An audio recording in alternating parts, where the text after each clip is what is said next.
It's 1877. On the hills of Kyushu, in southern Japan, a group of former samurai under a general named Saigo Takamori rise up in open rebellion against their own government. A year earlier, the emperor had banned them from carrying their swords in public. The class that had ruled Japan for nearly 700 years was being legislated out of existence with a single decree. So they do the only thing that makes sense to them. They fight back. They fight with katana, spears, and a handful of old firearms. They fight against a modern conscript army equipped with rifles, artillery, and Gatling guns. They lose, decisively and almost immediately. The Satsuma Rebellion is often called the death of the samurai. And in a very real sense, that's exactly what it was. But the sword they carried into that last stand didn't die with them. It's still being forged today, by hand, by a small number of licensed smiths, using techniques that are, in places, 1,000 years old. This is the katana. And its story is really two stories tangled into one. The story of an extraordinary weapon, and the story of just how much myth has grown up around it. Before we go back to the beginning, let's actually look at what makes a katana a katana. Because the shape you're picturing right now took centuries to arrive at. The most obvious feature is the curve. A long, single-edged blade with a graceful sweep from hilt to tip, generally between 24 and 30 inches long. That curve isn't decorative. It's mechanical. It lets the blade slice as it cuts, rather than simply chopping straight down, which makes draws and cuts faster and more efficient. Traditionally, made from a specific steel called tamahagani, smelted from iron sand in a clay furnace that can run for days. The blade is repeatedly folded and hammered during forging. This isn't the mystical process pop culture makes it out to be. It's a practical solution to a real problem. Early Japanese steel was inconsistent, full of impurities.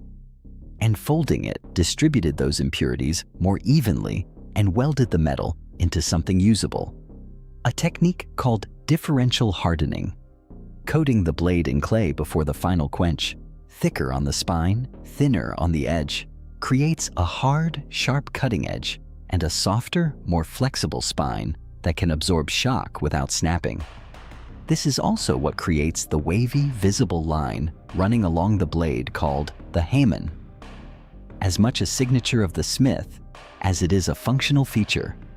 And critically, the katana was worn edge up, tucked through a sash, rather than hung edge down like many earlier swords.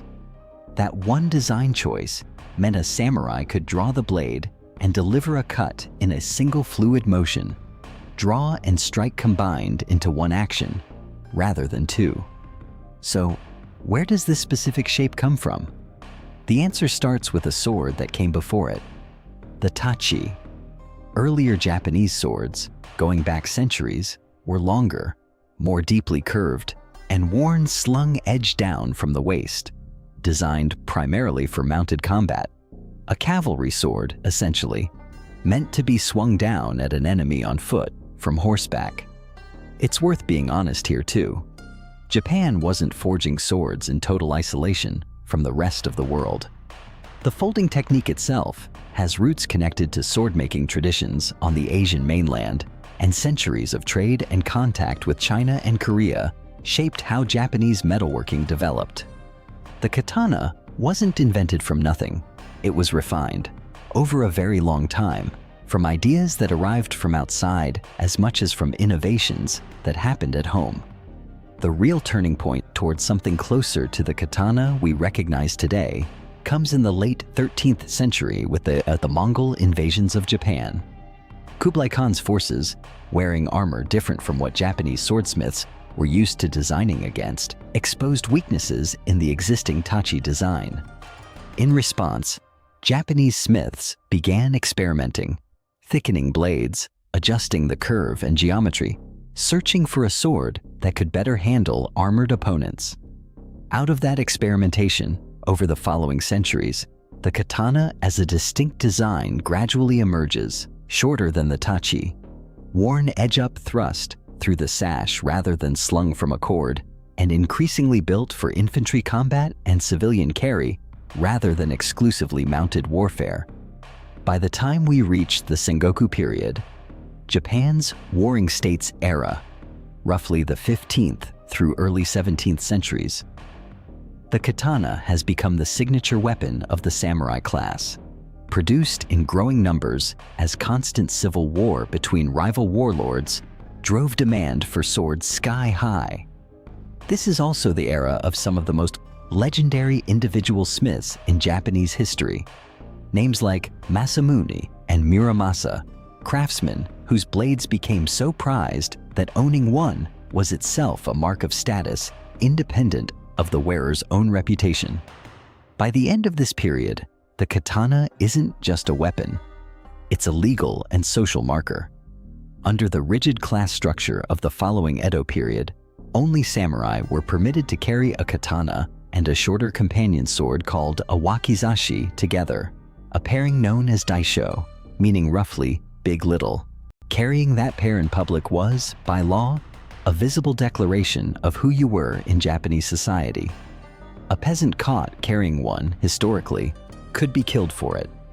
Which brings us to the turning point we opened on, the Meiji Restoration and the Haitori Edict of 1876.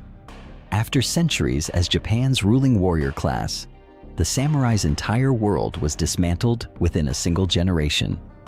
The Meiji government, racing to modernize and westernize Japan's military and society, formally abolished the samurai class, and, with the Haitori Edict, banned the public carrying of swords by anyone outside the police and military. For swordsmiths, this was close to an extinction event. Demand collapsed almost overnight. Many stopped forging entirely. Families that had owned katana for generations sold them off or melted them down. Countless historically significant blades were lost in this period, never to be recovered. A year later, the Satsuma Rebellion, the fight we opened this episode on, was, among other things, a last doomed attempt by former samurai to resist exactly this transformation. Katana against rifles and artillery. It wasn't close. This is the hinge point of the whole story. Before 1876, the katana is a living, functional weapon, central to an entire class's identity and legal status. After it, the katana has to become something else entirely in order to survive. An art object, a cultural artifact, a symbol rather than standard issue equipment. Everything that follows is the story of that transformation. And that transformation into symbol is exactly where most of the myths surrounding the katana actually come from. Myth 1, that the katana is simply the best sword ever made, sharper, stronger, and superior to every other sword tradition in history. This idea shows up constantly in film and games, where a katana effortlessly slices through steel, gun barrels, or other swords without effort. In reality, the katana is an excellent sword, brilliantly adapted to Japan's specific materials, combat style, and history. But best sword in the world is a Western pop culture invention, not a historical assessment. Other sword-making traditions around the world solved similar problems with their own excellent, differently optimized designs. Myth 2, that the folding process is what makes katana steel special or supernaturally strong. Folding mattered enormously when the only available material was tamahagani, impure, inconsistent steel that needed folding to be usable at all.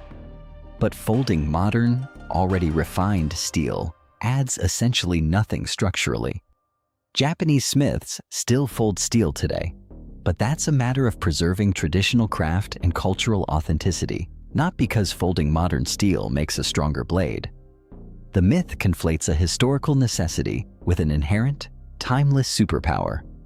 Myth 3, that a katana can cut through anything with a single stroke, regardless of what it's up against, the way it's often shown effortlessly parting armor or opposing blades in fiction.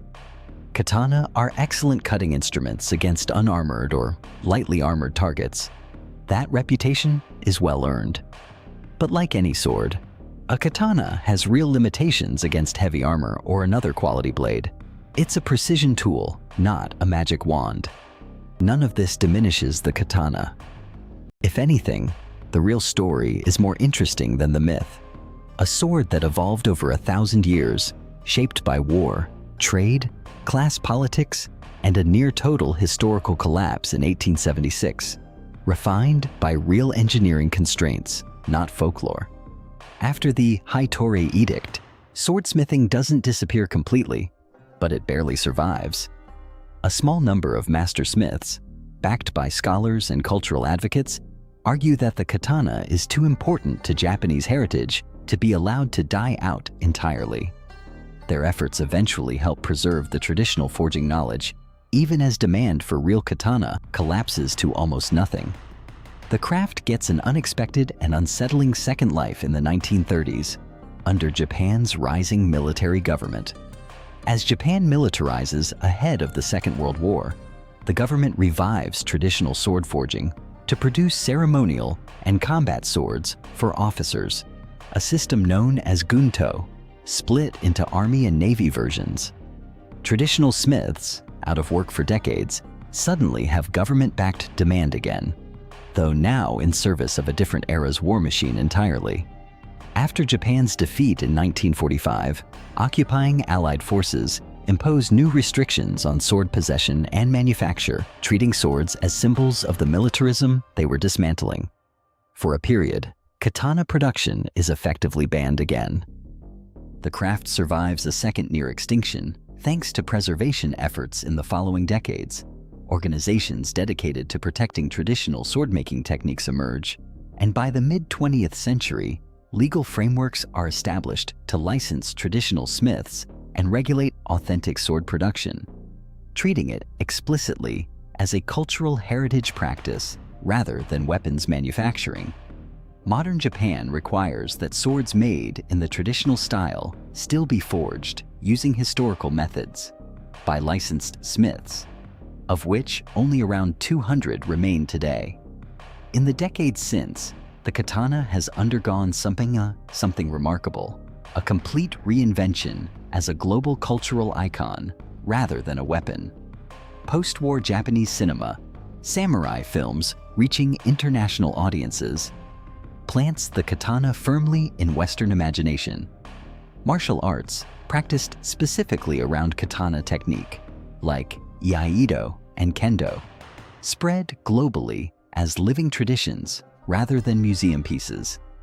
And decades later, anime, video games, and Hollywood films cement the katana as arguably the single most recognizable sword silhouette on the planet. For better and for worse, since this is also exactly where most of the myths we just covered took root and spread. In 2014, traditional Japanese sword-making techniques were formally recognized as intangible cultural heritage, an official acknowledgement that what survives today isn't really weapons manufacturing anymore. It's the preservation of a craft that nearly died twice in 1 century. So picture Saigo Takamori's men again on those hills in Kyushu in 1877, samurai, katana in hand, making a final stand against rifles and cannon they had no real chance of surviving. It's tempting to read that moment as the end of the katana's story. In a sense, for the sword as a weapon of state and class, it was. But it's also the last chapter of one story and the opening chapter of another. The katana's transformation from a weapon that decided battles into a cultural artifact that decided how an entire nation, and eventually the entire world, would remember its warrior class. A blade forged to kill efficiently became, over the following century and a half, one of the most mythologized objects on Earth, sharpened not just on a whetstone anymore, but in the retelling. If you want to keep tracing the history behind the edge, hit subscribe.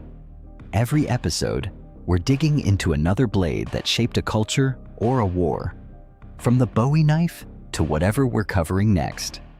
Let me know in the comments which blade you want to see traced next.